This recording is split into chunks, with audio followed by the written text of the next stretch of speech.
की चादर पोशी कर लेना या पीर साहब आ जाए उनकी कदम बोसी कर लेना।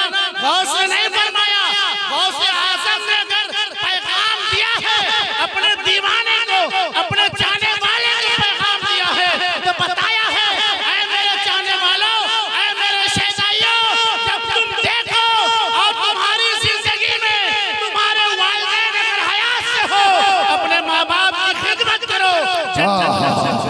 बहुत अच्छे। नारे तकबीर, नारे रिसालत, नारे रिसालत। बहुत अच्छे। जिंदाबाद जिंदाबाद, सुभान अल्लाह। अपने वालिदैन की खिदमत करो। आज माँ के पैर में चप्पल नहीं, बाप के जिस्म में कपड़े नहीं, पीर साहब को नजराने पे नजराना, मजार में चादर पे चादर।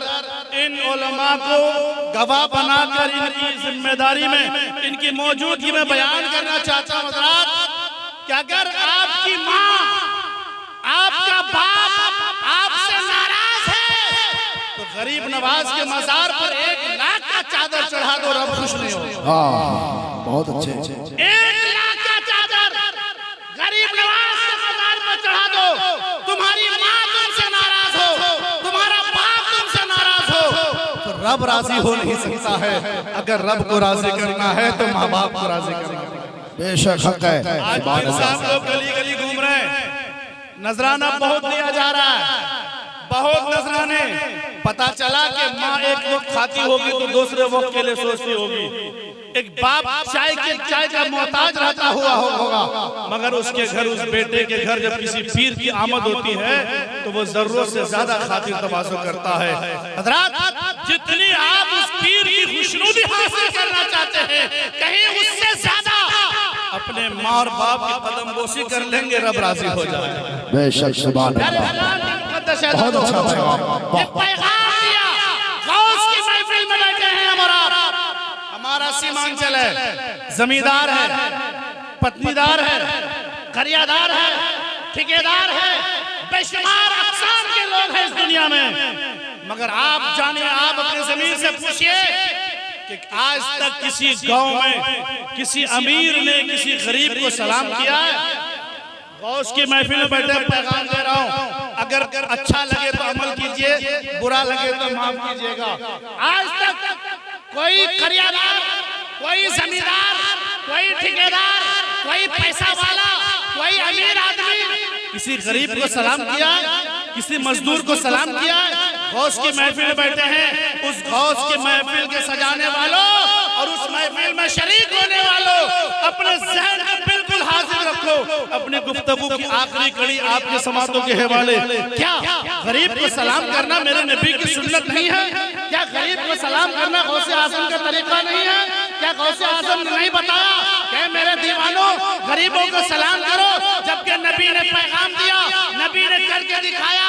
अल्लाह के रसूल सल्लल्लाहु अलैहि वसल्लम जब अपनी बेटी फातिमा के घर जाया करते थे, अपनी बेटी को सलाम किया करते थे, और जब फातिमा अपने वालिद के घर आया करती थी तो सलाम पेश किया करती थी। नबी मुस्कुराकर अपनी बेटी को सलाम किया। किस अज़मत और किस शान, किस फख्र में तुम हो।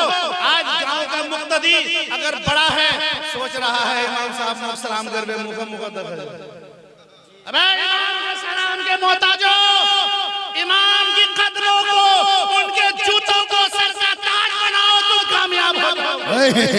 इमाम के जूतों को सर का ताज बनाओ, तुम कामयाब हो जाओगे। बम्बई की सरजमीन है, मैं बताना चाहता हूँ, रमजान का महीना है, अफ्तारी के बाद थोड़ी देर के बाद तरावी पढ़नी है।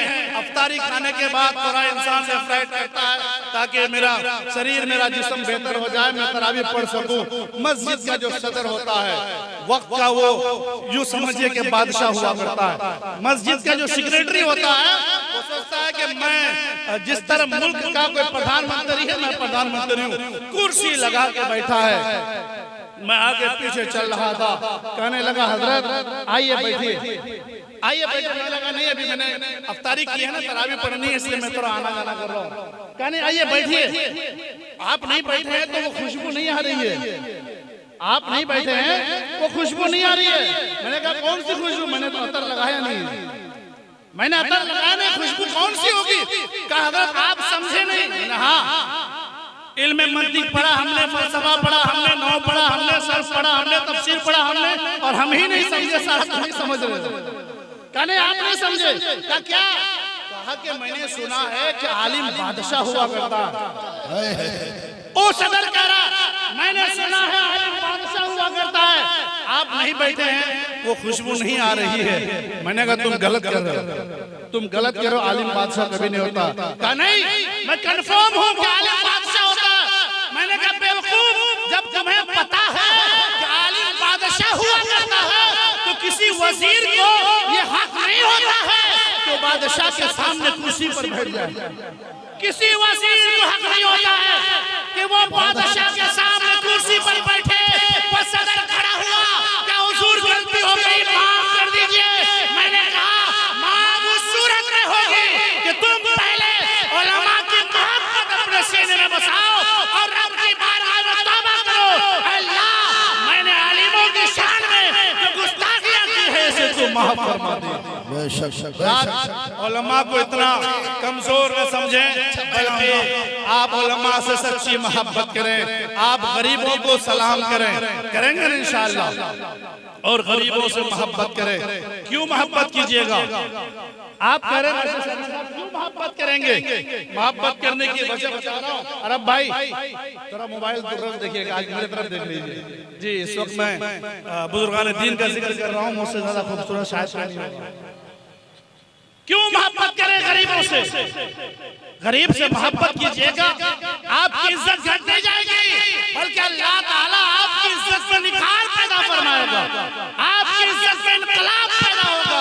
यकीन न हो तो आप मोहब्बत करके देखें, मोहब्बत करके देखें। आप इस दुनिया से जाएं, बहुत अच्छे। आपको कब्र में नबी अकरम सल्लल्लाहु अलैहि वसल्लम के रूह ज़ेबा की ज़ियारत कराई जाएगी। एक शख्स ने कहा कि कैसे पता चलेगा कि नबी की ज़ियारत कब्र में होगी? मैंने कहा यकीन नहीं है तो मर के देख लीजिए। यकीन नहीं है तो मर के देख लीजिए। गरीब से मोहब्बत करें। वजह क्या है? एक दिन सबको मौत है, एक दिन हर इंसान को इस दुनिया को छोड़ना है, इंतकाल करना है। एक मिनट में अपनी गुफ्तगू समेट रहा हूँ, वक्त इजाजत नहीं देती है। मौत पर है, सबको होनी है। मगर मैं अभी उर्से रज़वी के बाद महररा मुक़द्दसा मेरी हाज़िरी हुई, अल्लाह का बेपनाह करम हुआ, उस दयार मेरी हाज़िरी हुई महररा मुक़द्दसा में। मैं वहाँ पर एक शेर पढ़ा, आप तमाम लोगों का और आप अगर हुक्म दे तो मैं पढ़ दूं, इजाजत है। महररा मुक़द्दसा में एक शेर पढ़ा था मैंने। मुसाफिराने अदब का है काफिला उतरा, मुसाफिराने अदब का है काफिला उतरा, बहुत से अहले सुखन और अदीब बैठे हैं। ऐ मौत आना है तो आ जाओ, आज हम आले नबी के करीब बैठे हैं। सुभान अल्लाह, नारे तकबीर, नारे रिसालत, नारे रिसालत, मसलके आला हज़रत। सुभान अल्लाह, जिंदाबाद। ऐ मौत आना है तो आ जाओ, आज हम आले नबी के करीब बैठे हैं। हज़रात, एक दिन मौत है, सबको मरना है। आप बताइए, आपके समाज में, आपके दयार में, आपके इलाके में अगर किसी की मय्यत हो जाती है, किसी का इंतकाल हो जाता है, तो आपका आखिरी घर, आपकी कब्र खोदने के लिए कौन जाता है? करियादार, जमींदार, ठेकेदार कौन जाता है? पत्नीदार कौन जाता है? डॉक्टर साहब, इंजीनियर साहब, प्रोफेसर साहब कौन जाता है? आपकी कब्र अगर कोई खोदने जाता है तो खोदने वाला गरीब होता है।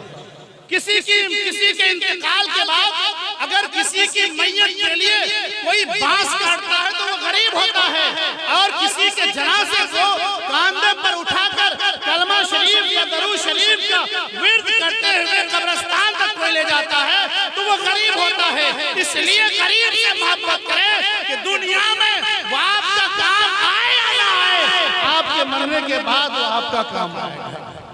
बड़े लोग गाड़ी से पहले कब्रिस्तान पहुंच जाते हैं कि मैं पहुंच चुका हूं, तुम लोग लेकर के आ जाओ। बहरहाल रात बहुत अच्छे है। हमारे भाई अरब साहब और उनके बड़े भाई इकबाल साहब वो मौजूद नहीं हैं। अल्लाह तबारक व तआला इन तमाम लोगों के हौसलों को बुलंद फरमाए।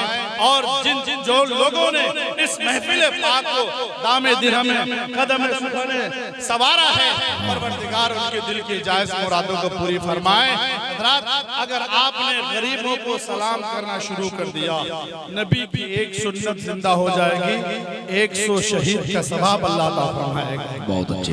एक सुन्नत अगर जिंदा कर दिया आप, कसम खुदा की हमारा आना आपका जमा होना और इन लोगों को मेहनत करके इस पाकिस्तान महफिल को सजाना ये काबिल कबूल हो जाएगा। अल्लाह ताला के बारगाह में दुआ को मौला ताला मुझे कहने और आप लोगों को सुनने से ज्यादा उस पर अमल साले के अल्लाह तौफीक अता फरमाए।